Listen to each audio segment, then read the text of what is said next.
Welcome back. I'm Michael Bull, and this is the Commercial Real Estate Show.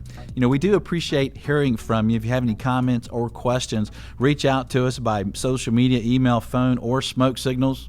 Yeah, they'll work, right? I'm Chief Sitting Bull over here, right?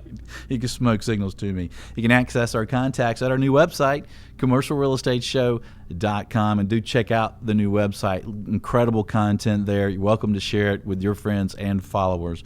Today we're exploring logistics, investments, and tenant strategies related to industrial real estate. Please welcome my next guest, Larry Callahan, Chief Executive Officer with Pattillo Industrial Real Estate. And they have built and designed over 1,000 industrial buildings, and they own over 20 million square feet throughout the Southeast. Larry, thanks for joining us today. Glad to be here, Michael. Well, we sure appreciate it. Your insight is always interesting on the industrial market throughout the U.S. And I'd like to ask you about some of the trends and logistics that you see around the country that are coming from the increase in online sales. I know I've heard in the past from you that that's growing, but the online sales continues to grow. What's happening out there? Well, if you had to characterize it, one of the things you're seeing is a move from retail space into industrial space. A lot of things, most things, all used to be purchased at the retail level in a mall or in some sort of a retail store. And more, you're finding people sitting at home or on their iPhone making their purchase. And what really happens is something comes out of an industrial warehouse and UPS delivers it to your door. That's a very different world. So you're seeing tremendous growth in that area. In the last few years, Amazon has built about 30 million square feet of distribution buildings across the country. And that's, it's a big driver of activity. Home Depot, big retailer, is building 3 new retail places in the United States, and that's not a lot of new retail locations in the 2014 year. But they're doing a major restructuring of their supply chain, in large part driven by wanting to serve the online market. So the world is shifting. It never stays the same. There's always something different going on. But clearly one of the big trends is more and more things being purchased by people without ever having to actually walk into a retail location. So you're still seeing the large facilities being built near these major cities and arteries for these online deliveries? That is the most active part of the market. Mm-hmm. It has been, and it's been in many locations, especially the major distribution locations in the country. That's what they've been seeing. Is activity in the 500,000 square feet or up range. That's been the first part of the market that came back and been the strongest part. And you're now starting to see speculative construction. I think in your last segment, Ryan Severino mentioned that if you were really aggressive, you might consider trying to do something to accommodate this demand for huge boxes. And I'll say that there are places like Dallas, Texas, where right now there's about 4 industrial buildings of around 1 million square feet that are speculative, that are going up because they know the demand is so strong in that range. So, that's a lot, and it's a lot in one location too. If you listen to the reports right now of what's going up nationally, there are about 17 planned buildings in the United States over 1 million square feet going up right now in the industrial segment. 4 of them are in Dallas, and 4 of them are speculative. So people are betting that there's going to be continued demand in this segment of the market. And are those tenants always leasing, or sometimes they build to suit for these tenants? A good number of them are build to suit, and most of them do want to lease. And then that does create the investment asset that a lot of people are trying to buy right now. Somebody will come in and need a large asset, have strong credit behind it, and commit for a long time. That's the investment asset that is most in demand right now. And how long are these leases typically on these $1 million boxes? You're usually not going to get one less than 10 years. Better to go 15. Yeah. Yes. 10 years seems short. Yeah. Well, if you've been around a long time, when you first sign it up, you're thrilled that you get a 10-year deal, and you blink your eye, and 10 years is gone. Right. Yeah, time flies by when you're paying bills. Eh? Mm-hmm. Sure. So things are changing. And on these big boxes, what are some other aspects? We're short on the break here, but as far as ceiling heights and truck court sizes. Well, the truck courts keep getting deeper and deeper. There's a lot of storage at these locations, and we own some buildings that have truck courts as deep as 400 feet for major retail distribution operation. So we're seeing much deeper truck courts, usually trucking on both sides of these type buildings, and the clear height of them. It's the modern building and industrial real estate that everyone talks about is 30-foot clear. Some of these major retail distribution buildings will get up to 40-foot clear height. Interesting. Well, stay with us. We'll get the latest on the Savannah port deepening and how that's going to affect U.S. industrial real estate. I'm Michael Bull. This is the Commercial Real Estate Show. We'll be right back. The Commercial Real Estate Show is brought to you in part by your friends at Bull Realty. When your business requires proven performance, visit bullrealty.com or call 800-408-BULL.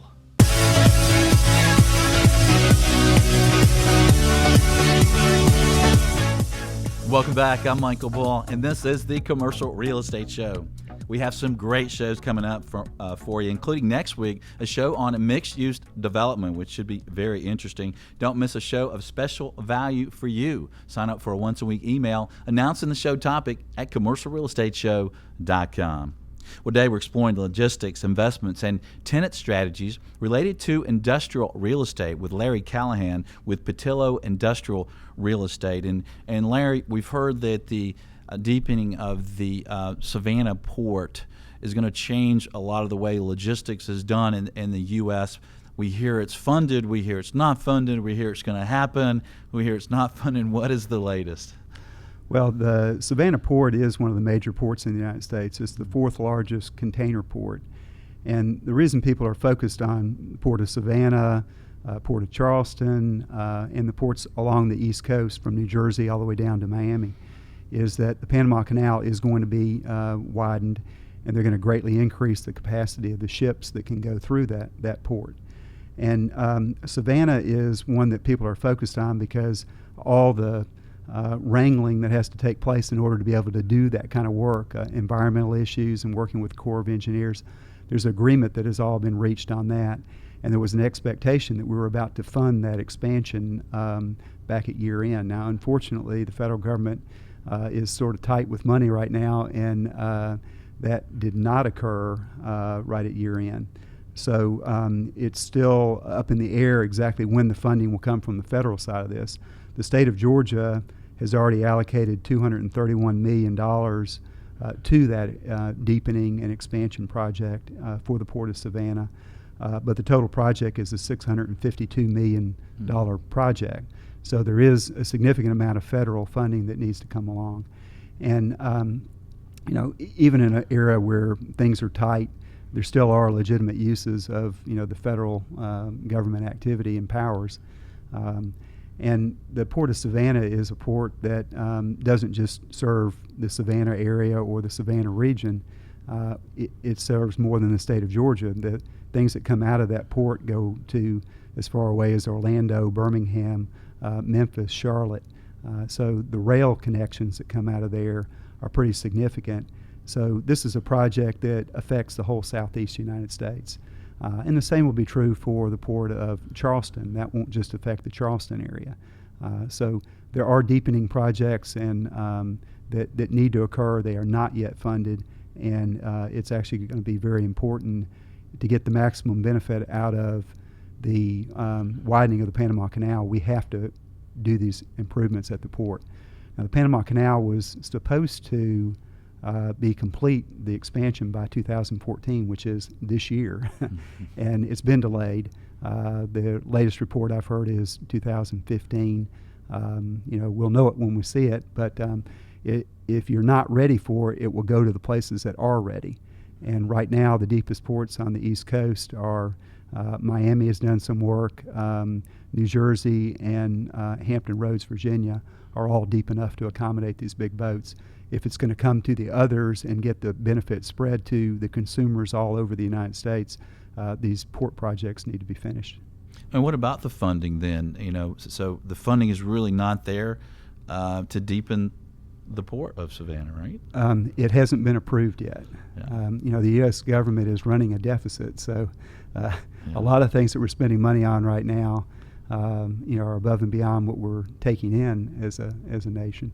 Mm-hmm. But sometimes you have to do things to build for the future. So what are guys in your industry saying? Is it feel like it's going to happen, or is it going to be delayed? Or I think it is such a clear benefit to the people of the United States that I think it will happen.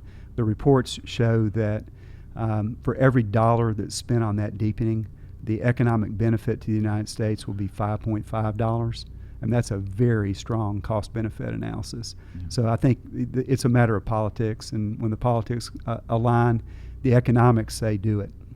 Right. That makes sense. Well, tell us about the aspects of onshoring, and we briefly touched base with it with Reese about it, with Ryan Severino about onshoring, people bringing back manufacturing. Is it really happening? I mean, you're on the ground level here, talking to these big companies in the U.S. Is it really happening? The short answer is yes. Mm-hmm. It is.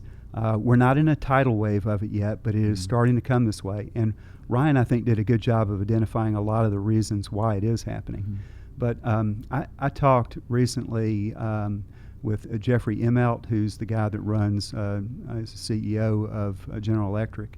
Happened to have an opportunity to talk to him for a few minutes, and at that point they had just announced that they were moving General Electric's manufacturing of appliances back to the United States. Kentucky in particular is where they went. And I told him, I said, well, that's going to be something that's going to be, very favorably looked on by a lot of people, the jobs creation and the investment.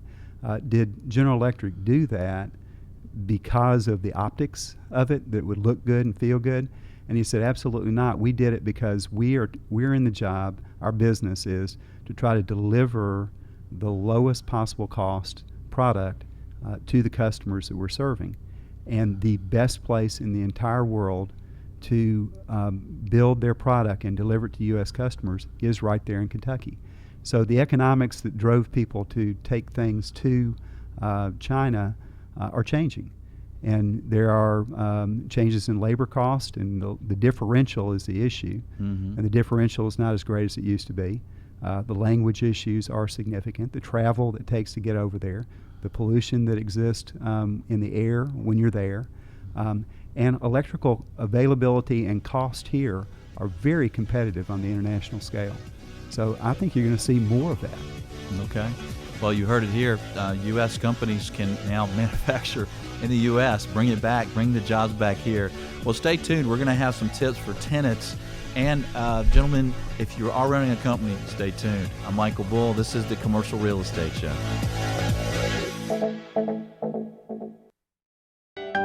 The Commercial Real Estate Show is brought to you in part by Florida International University. With FIU's Fast Track system, you can earn your master's in real estate in just 10 months without interrupting your career. Visit FIUonline.com to learn more. That's FIUonline.com.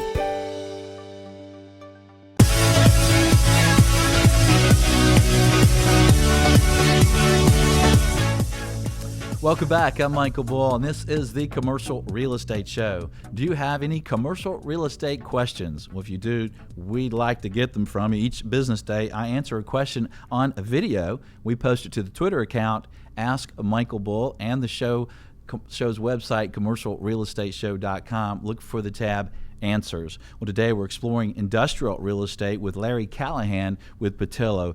And Larry, let's talk about tenants. If you're running a company right now, you use industrial space, what are some things you would tell tenants and some tips? I think I'd tell them to operate with a sense of urgency because the real estate market was hit pretty hard in 2008, and there was a lot of vacancy that occurred. And the fact that there was so much available on the market pulled down the asking rates and encouraged people to give a lot of concessions and give people a lot of opportunities and options in their space. And everybody in the real estate business wants to be accommodating of their customers, but they tend to be just a little more accommodating when there's a lot of vacancy. and that's changing. Yeah. It's been a spotty recovery, and some places have obviously recovered a lot quicker than other places. Yeah, and you're running a business, you're not in the real estate world, so you may think about the market still being kind of down, and you may have some shocks when you get out there. Well, you're going to be shocked in a couple of regards. One is because there's not as much available as there used to be, particularly in the size ranges that people are really focused on. Mm-hmm. The average industrial building that's been built in the United States since 2007 is right about 200,000 square feet. Mm-hmm. And if you go to the major distribution markets, the average building is even bigger than that. So if you're a customer, a large customer in particular, that's looking for the modern distribution building, a 500,000 square feet or even a 1 million square foot building, in many markets it simply doesn't exist. So you're going to have to be building it. Mm-hmm. And there was a down period as far as the existing space being available in large quantities in a lot of places. But there was very little downturn in the cost of building. And the cost of building is starting to creep up, and it could surge as the market starts returning and spaces start filling up. So the new building that you're looking at may be more expensive than you thought, and it's going to be less expensive right now than it's going to be a year or two from now. So if there's a bargain in the market that suits your needs, now's the time to jump on it. And you might be wanting to think about long-term commitments on it, because the market is turning more and more in favor of the landlords.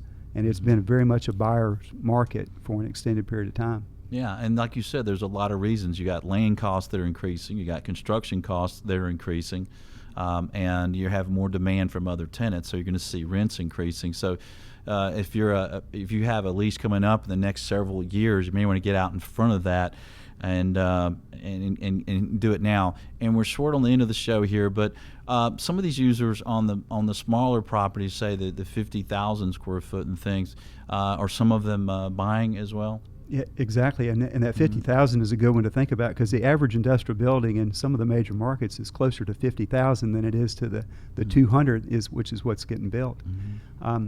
And what we're seeing is there has been a slow recovery in the smaller spaces. Mm-hmm. The thing that has been missing has been the entrepreneurs starting new businesses. The big activity has recently been in the very large companies building very large distribution. We're now starting to see the entrepreneurs come back. Mm-hmm. And when we see them come back, we don't just see them interested in that scale of building. We're also seeing them wanting to buy those buildings. Yeah. So a lot of that is happening, and it's fueled also in part by the fact that banks are willing to lend to user occupants. So the companies are starting to form, they're starting to grow, they're starting to believe in the future.